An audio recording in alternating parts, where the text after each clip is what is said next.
Okay မှာကျွန်တော်ဒီမှာပေါ့နော် in progress ပေါ့နော်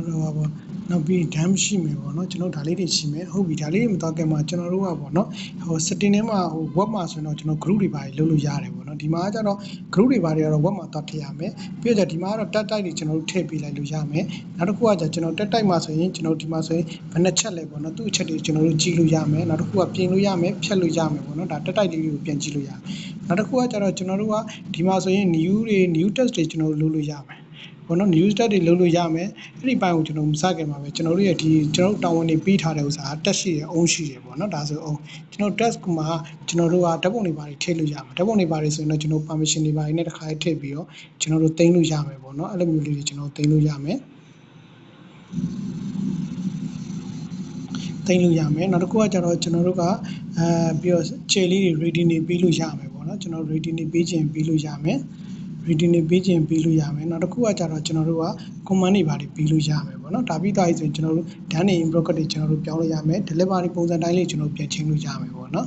ပြီးရင်ကျွန်တော် new tab မှာဆိုရင်ကျွန်တော် date ကိုအများကြီးပဲကျွန်တော်တို့ရွေးလို့ရမယ်ဒါဆိုရင်ကျွန်တော်တို့တက်ချတော့မယ်ဆိုရင်ကျွန်တော်တို့ဒီမှာဆိုရင်23 24 25 29ပေါ့နော်အဲ့ဒါပြီးသွားပြီဆိုရင်ကျွန်တော်ဒီမှာဆိုရင်လည်းကျွန်တော်တို့ attendant ကိုကျွန်တော်တို့ group line နဲ့ချကြတယ်လားဒီမှာဆိုရင်နှစ်ခုရှိရဆိုရင်ကျွန်တော် group နဲ့ချကြတယ်လားဒါမှမဟုတ်တက်တိုက်တစ်ခုတည်းပဲကျွန်တော်တို့ချကြတယ်လားဆိုတော့ပြန်ရွေးချယ်လို့ရတယ်ပေါ့နော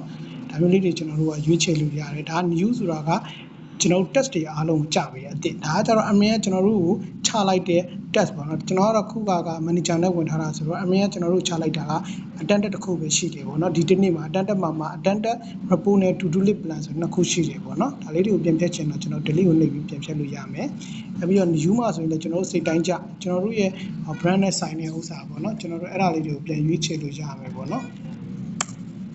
်ကျွန်တော်တို့ပြန်ရွေးချယ်လို့ရမယ်အဲ့ဒါပြီးကျွန်တော်တို့က checklet ကိုရွေးမယ်ဆိုရင်ဒီမှာဆိုရင်သူ့ရဲ့ checklet တွေအများကြီးရှိတယ်အဲ့ဒါဆိုရင်ကျွန်တော်တို့ကဒီ type ကိုရွေးမယ်ဆိုရင် type တစ်ခုပဲကြာမယ်ဒီမှာတော့ data တွေများတော့နည်းနည်းတော့ဟိုပါဖြစ်တယ်ကျွန်တော်ဒါလေးတွေတော့တစ်ချက်ပြန်ကြည့်ပြပါသူ data လေးတွေကရမ်းများတော့ကြာတော့ဒီမှာဆိုရင်နှစ်ချက်ဖြစ်သွားပြီပေါ့နော်ပြီးရင်ကျတော့ကျွန်တော်ရွေးပေးပါဆိုတဲ့ဥစ္စာကိုနှိပ်ပြီးတော့ကျွန်တော် PM AM တွေပါတွေရွေးလို့ရမယ်နောက်တစ်ခုက30မိနစ်ကိုကျွန်တော်40မိနစ်ထားခြင်းနဲ့ဆိုရင်လည်းကျွန်တော်40မိနစ်တွေကျွန်တော်ပြန်ပြောင်းလို့ရပြီးတော့ remote တွေကိုကျွန်တော်တို့ရေးလို့ရမယ်ပေါ့နော် remote နဲ့ဆိုင်တဲ့ဥစ္စာတွေကျွန်တော်ရေးလို့ရမယ်ပြီးတော့ကျွန်တော်ဒီဘက်မှာလည်းရွေးပြပါဆိုရင်သူ့ဟာလေးနဲ့သူရွေးပြီးတော့ကျွန်တော်တို့ပြန်ပြီးတော့ပြင်လိုက်လို့ရမယ်ပေါ့နော်အဲ့ဒါလေးတွေကျွန်တော်တို့ပြန်ပြီးတော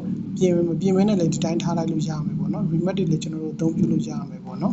အဲ့ဒါပြီးတော့ကျွန်တော်တို့ဘာလုပ်မလဲဆိုတော့ save ခလုတ်ကိုနှိပ်လိုက်မယ်ဒီဘက်ချက်မှာကျွန်တော်ပြန်စစ်မယ်ပေါ့နော် delivery က demand ပေါ့နော်ကိုပြန်ချတာအဲ့တော့ကျွန်တော် manager မဟုတ်တော့ဘူး leader ကိုချချင်တယ်ဆိုရင် leader မှာဘယ်သူ့ကိုချချင်တာလဲဒါမှမဟုတ်ဘူးဆိုရင်ကျွန်တော်တို့က stack ကိုချချင်ရင် stack ကိုကျွန်တော်တို့ချလိုက်မယ်ပေါ့နော်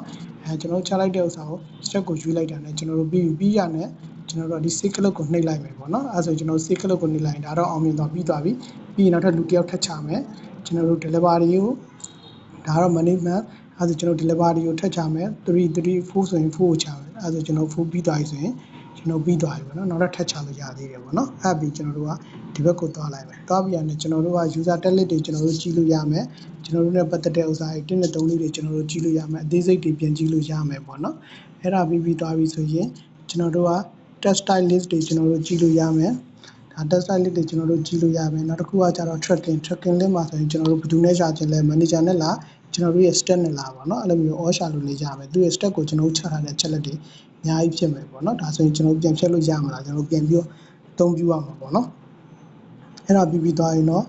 ့ကျွန်တော်ဒီအထိတော့ပါတယ်ပေါ့နော်အဲ့ပြီးမှကျွန်တော် group tag ကြံသေးဦးမယ်ပေါ့နော်ဟုတ်ဒီအပိုင်းလေးတော့ Android မှာပါတယ်နော် machine နဲ့ကျွန်တော်ပြောပြပါဦးခင်ဗျာဟုတ်ကျေးဇူးတင်ပါတယ်